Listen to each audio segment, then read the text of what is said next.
प्रधानमंत्री नरेंद्र मोदी की मां हीराबा की तबीयत बीते दिनों बिगड़ गई थी। उन्हें अस्पताल में भर्ती किया गया, लेकिन अच्छी बात यह रही कि अभी उनकी हालत सुधर गई है और सब कुछ ठीक रहा तो शाम तक उन्हें हॉस्पिटल से छुट्टी भी मिलने वाली है।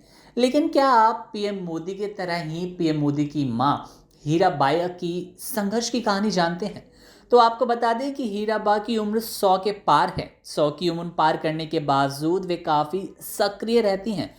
इस उम्र में वे अपना काम खुद निपटाने की कोशिश करती हैं। आइए आपको बताते हैं पीएम मोदी की मां की दिनचर्या से लेकर उनके संघर्षपूर्ण जीवन के बारे में। हीराबा के लंबे समय तक जीने का राज उनके द्वारा किया गया संघर्ष है। शुरुआती जीवन से लेकर अब तक हीराबा की दिनचर्या काफी अनुशासित रही। पीएम मोदी अभी भी अपनी मां से सीख लेने की कोशिश करते हैं। हीराबा का जन्म पालनपुर में हुआ। शादी के बाद वे वाडनगर शिफ्ट हो गई। हीराबा की उम्र महज 15-16 साल की थी जब उनकी शादी हुई। घर की आर्थिक और पारिवारिक स्थिति कमजोर होने के चलते उन्हें पढ़ने का मौका नहीं मिला, लेकिन वे अपने बच्चों को शिक्षा देने के लिए दूसरों के घरों में काम करने को तैयार हो गई। उन्होंने फीस भरने के लिए कभी किसी से उधार पैसे नहीं लिए।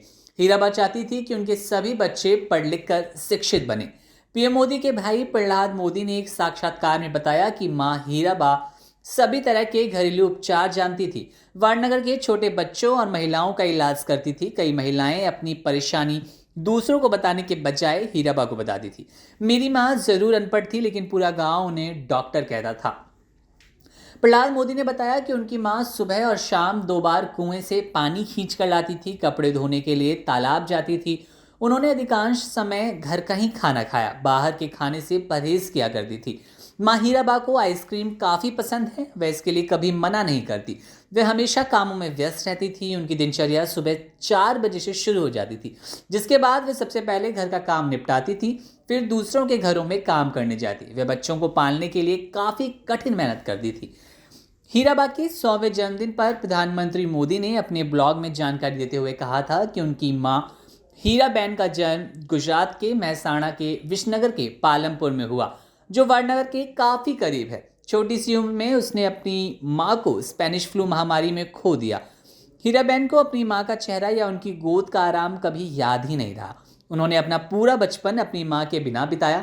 वे अपनी मां की गोद में हम सबकी तरह आराम नहीं कर सकती थी। वे स्कूल भी नहीं जा सकती थी और पढ़ना लिखना ना ही सीख पाई। उनका बचपन गरीबी और अभावों में बीता। उन्होंने उल्लेख किया कि कैसे उनकी मां न केवल घर के सभी काम खुद करती हैं, बल्कि घर की मामूली आय को पूरा करने के लिए भी काम करती हैं। वे कुछ घरों में बर्तन धोती थीं और घर के खर्चों को पूरा करने के लिए चरखा चलाने के लिए समय निकालती थी। उन्होंने वाडनगर के उस छोटे से घर को याद किया जिसकी छत के लिए मिट्टी की दीवारें और मिट्टी की टाइलें थी, जहां वे अपनी माता पिता और बहनों के साथ रहते थे। उन्होंने उन असंख्य रोजमर्रा की प्रतिकूलताओं का उल्लेख किया जिनका सामना उनकी मां ने किया और सफलतापूर्वक उन सभी पर विजय प्राप्त की। इन खबर चैनल को सब्सक्राइब करें।